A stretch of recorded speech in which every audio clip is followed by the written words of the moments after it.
Every morning, a small-town waitress noticed a quiet, skinny boy sitting alone at the corner table. He never ordered more than a glass of water. And every single day, she secretly left a plate of food for him, pretending it was a kitchen mistake. But one morning, everything changed.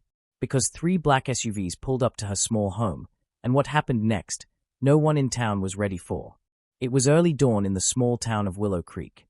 The streets were quiet, except for the sound of dishes clinking inside Rose's Diner, a cozy little roadside restaurant where Claire Thompson, a 28-year-old waitress, worked double shifts just to keep her bills paid.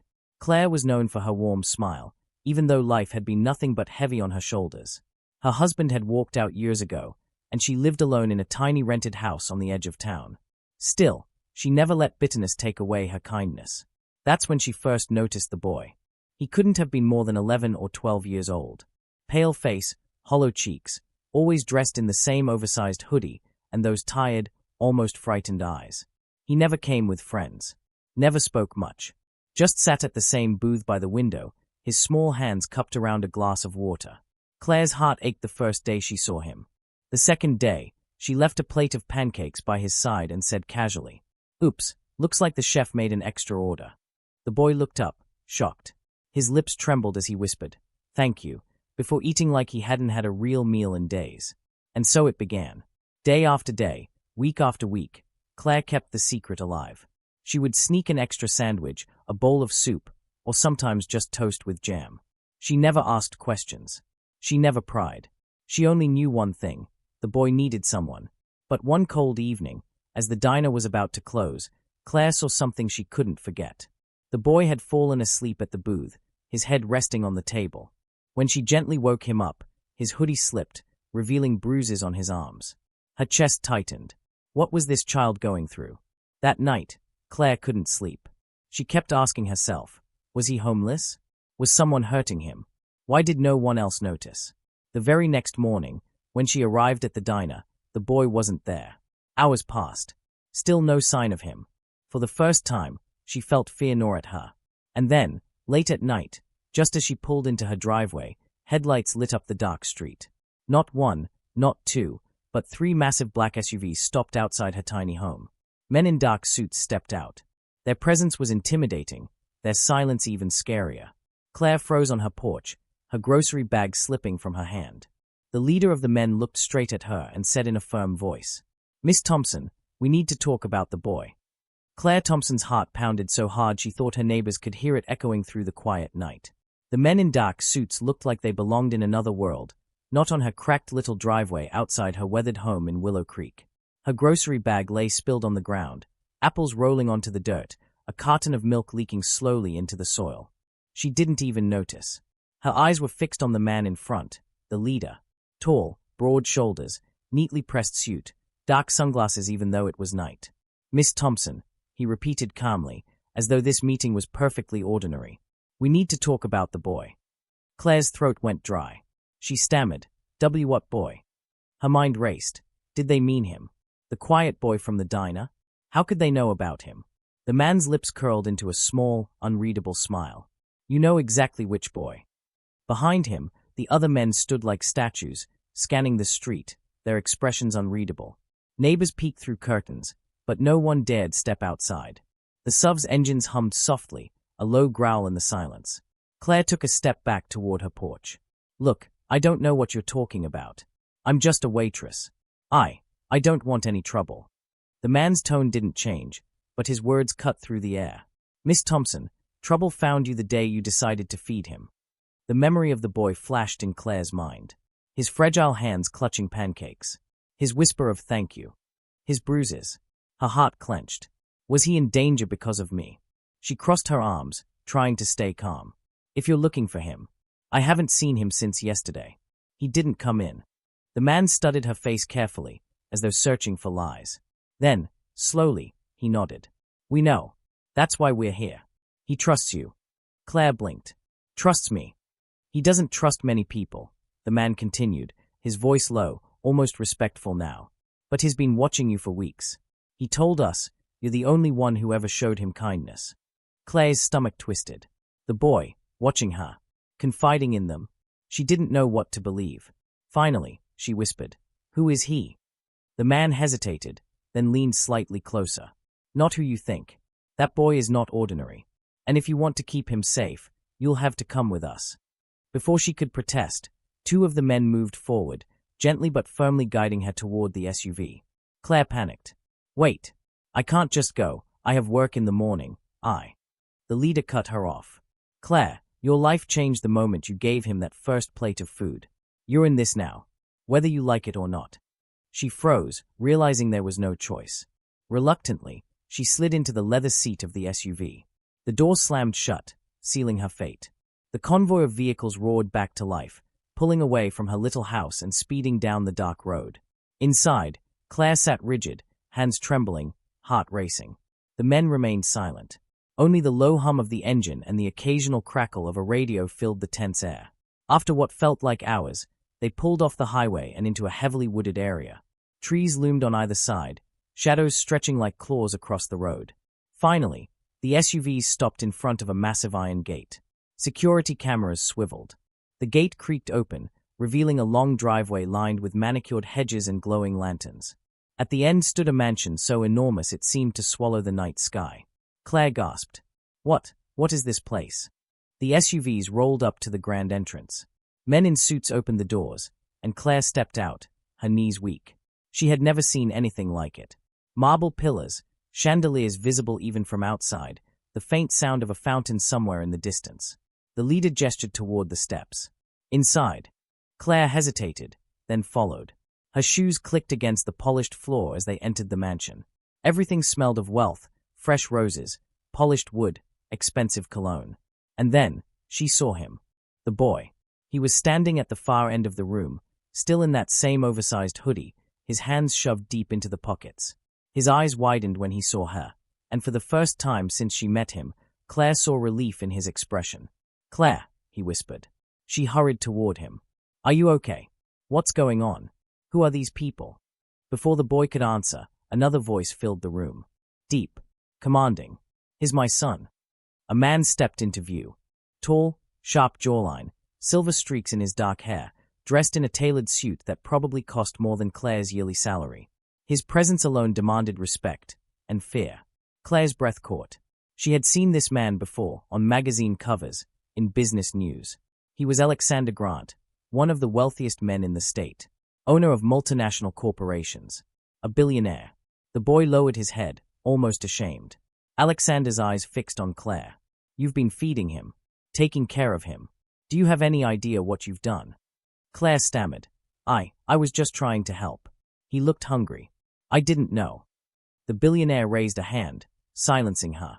His face was unreadable, but his voice carried weight. You did more than help. You saved him. Claire blinked in confusion.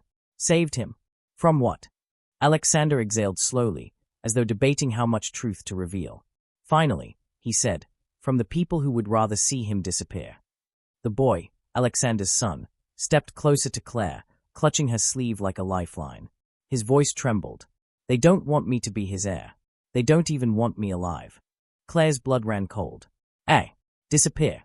What was happening? Alexander's eyes softened, just barely. He trusted you when he trusted no one else. That means you're part of this now. And if you want to keep him safe, you'll have to stay close. Claire felt the weight of the room pressing down on her. She wanted to run, to escape this madness, to go back to her simple life of coffee mugs and diner tables. But then she looked at the boy, thin, frightened, desperate, and she knew. She couldn't abandon him. Her voice was shaky, but firm. Tell me what I have to do. Alexander studied her carefully. Then he gave a single nod. And just like that, Claire's life as a small-town waitress was gone. She was stepping into a world of wealth, danger, and secrets she never imagined existed. But what she didn't know was that the real danger hadn't even begun yet. The following days passed like a blur for Claire. She wasn't back at the diner anymore, wasn't serving eggs and coffee to sleepy truck drivers or tired families. Instead, she was walking through the halls of a mansion so large it could have swallowed her entire town. Everywhere she turned, there were guards, men in black suits with earpieces, stationed at doors, hallways, even near the garden. Security cameras tracked every movement. The mansion wasn't just a home, it was a fortress. And in the middle of it all was the boy, Ethan Grant. For the first time, Claire learned his name. It felt strange to say it out loud after so many weeks of only knowing him as the quiet boy at the diner. Ethan clung to her in a way he didn't with anyone else. He followed her through the corridors, sat with her during meals, and refused to sleep unless he knew she was nearby. But the questions kept burning in her mind. Why was a billionaire's son eating scraps at her diner? Why did he look so malnourished, so neglected? And most of all, who were the people who wanted him gone? One evening, Claire sat across from Alexander Grant in his massive study. The shelves stretched to the ceiling, filled with leather-bound books and rare antiques. A fire crackled in the marble fireplace, but the warmth did nothing to ease her unease. "You're wondering why," Alexander said, pouring himself a glass of whiskey. "Why a boy born into wealth would end up sitting alone in a diner, waiting for scraps." Claire nodded stiffly. Alexander leaned back in his chair. His sharp eyes softened, just barely. "Ethan is my only son. My blood. My heir. But in a world like mine, blood is not enough. Enemies are everywhere. And family," he paused, his jaw tightening. "Family can be worse." Claire frowned. "Are you saying someone in your own family wants to hurt him?" Alexander didn't answer immediately. Instead, he sipped his drink and stared into the fire. "Finally," he said quietly, "not everyone is pleased that he exists. Some want control of my empire. Ethan is inconvenient to them." The words sent a chill down Claire's spine. "And his mother?" she asked cautiously. Alexander's expression darkened. "Gone. Years ago." He didn't elaborate, and Claire didn't push further. But deep down, something gnawed at her. She had seen mothers at the diner, poor as they were, still clinging to their children with all they had. And here was this billionaire, speaking of his son like a liability, like a piece on a chessboard. Later that night, Claire found Ethan sitting alone in the massive garden, staring at the koi pond. His small figure looked even smaller against the grandeur of the estate. She sat beside him, gently nudging his shoulder. "You okay, kiddo?" He didn't look at her. His voice was barely a whisper. "I don't belong here." Claire frowned. "Of course you do. This is your home." "No," he said firmly. His fists clenched in his lap. "This is his home. Not mine. He doesn't want me here." "Not really." Claire's chest tightened. "That's not true." But Ethan turned, and the pain in his eyes broke her heart. "Then why did he let me live like that? Why did I have to eat scraps at your diner? Why didn't he come for me sooner?" Claire had no answer. She wanted to protect him, shield him, but she couldn't deny his truth. The bruises, the hunger, the loneliness. Her hand rested on his shoulder. "Listen to me. Whatever happened before, you're not alone anymore. I'm here, and I'm not going anywhere." For the first time, Ethan leaned into her, resting his head against her arm. Claire held him close, silently vowing to protect him, even if it meant standing against Alexander Grant himself. But peace never lasted long in a place like this. The next morning, Claire woke to hushed voices outside her guest room. She crept to the door and listened. 2 guards were speaking in urgent whispers. "Movement at the north perimeter. Could be them again. Orders are to double security around the boy." Claire's pulse quickened. She stepped out, but the guards instantly silenced and stiffened. Their eyes darted away, refusing to meet hers. At breakfast, Alexander was unusually tense. He sat at the head of the long dining table, staring at his phone between bites of toast. When Claire finally asked, he said only, "There are people watching, waiting. They know Ethan is here, and they won't stop." Claire's fork froze midway to her mouth. What do they want with him? Alexander's gaze lifted, sharp and cold. To erase him. To erase his claim. If they succeed, the empire is theirs. Over the next week, Claire began noticing strange things. A locked wing of the mansion, guarded day and night. Whispers between staff that silenced the moment she entered. Documents Alexander quickly tucked away when she walked into the study. And most unsettling of all, Ethan's nightmares. Every night, he woke up screaming, drenched in sweat. Sometimes he cried for his mother. Other times, he cried about men in shadows, about being locked in dark rooms. Claire tried to comfort him, but deep down, she wondered, was Alexander really protecting him or hiding something darker? Then came the night everything shattered. Claire had just tucked Ethan into bed when the alarms blared. Red lights flashed in the hallways, guards shouting orders into radios. Perimeter breach. East side compromised. Claire grabbed Ethan's hand, her heart hammering. The boy's eyes widened in terror. Men in masks stormed the halls, armed and merciless. Gunfire echoed through the mansion, glass shattering, furniture splintering. A guard pulled Claire and Ethan into a hidden passage behind the library shelves. "Stay here, don't move," he barked before slamming the panel shut. The passage was dark, narrow, the air heavy with dust. Claire pulled Ethan close, listening to the chaos outside. "Claire," Ethan whispered, trembling. "They are here for me, aren't they?" Her arms tightened around him. "Not while I'm here. I promise." But then, through the cracks of the hidden panel, she saw it, one of the masked intruders dragging a guard's limp body across the floor. His eyes swept the room, and then he turned directly toward the passage. The intruder's shadow loomed larger as he approached the hidden panel. Claire's breath caught, her arms tightening around Ethan's trembling shoulders. The boy's heart pounded against her chest like a drum. The masked man raised his weapon, reaching for the shelf. The wooden panel creaked as if it would betray them. Just as he pressed forward, bang! A shot rang out, the masked intruder collapsing to the ground. The secret passage burst open, and Alexander himself appeared, gun in hand, his eyes blazing with fury. "Move," he barked, pulling Claire and Ethan out. The mansion was a war zone. Glass shattered, chandeliers lay in ruins, smoke hung in the air. Guards fought to hold their ground while intruders pushed through every entry point. Alexander kept one hand on Ethan, the other gripping his weapon with deadly precision. Claire followed close, her legs shaking but her resolve firm. "Get him to the safe room." Alexander shouted at his men. But before they could, a group of attackers cornered them in the grand hall. Their leader stepped forward, pulling off his mask, revealing a familiar face. Alexander froze. "Marcus." Claire's eyes darted between them. The resemblance was undeniable. Marcus smirked, his voice dripping with venom. "Big brother, you always had everything. The empire, the fortune, the legacy. But soon, it'll be mine." Claire gasped. "He's your brother." Alexander's jaw clenched. "Half-brother. And a traitor." Marcus's eyes flicked to Ethan, a cruel smile twisting his lips. "And this little mistake. He'll be nothing more than a forgotten name. Then the empire falls to me." Before Marcus could fire, Claire stepped forward, shielding Ethan with her own body. "You'll have to go through me first," she said, her voice steady despite her fear. Marcus laughed coldly. "A waitress? That's who stands between me and billions." But Alexander's gun was already raised. His voice thundered through the chaos. "Touch her, and you'll never take another step." The standoff crackled with tension.